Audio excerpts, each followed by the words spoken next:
નમસ્કાર. સાબરકાંઠા અને અરવલ્લી જિલ્લાના પશુપાલકો સભાસદ ભાઈઓની 61મી વાર્ષિક સાધારણ સભાનું આજે આયોજન કરવામાં આવ્યું હતું. એ મિટિંગની અંદર નિયમ પ્રમાણે જે એજન્ડાના કામકાજ હતો એ સર્વને મતે મંજૂર કરવામાં આવે છે અને ચાલુ વર્ષે અમારા પશુપાલકોને રિટર્ન મની ભાવ કે 995 જે જાહેર કર્યો હતો એ ભાવ ચૂકવવાનું આજે નક્કી કરીશું.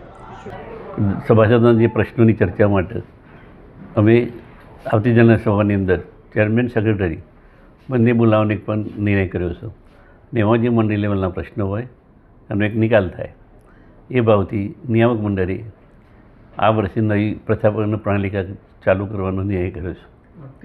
એ આજે નિયામક મંડળના નિર્ણયમાં EGMની અંદર એક ઠરાવ કર્યો કે જનરલની મંજૂરીની અપેક્ષા એ 300 પહેલો ભાવ ચૂકવી દેવો.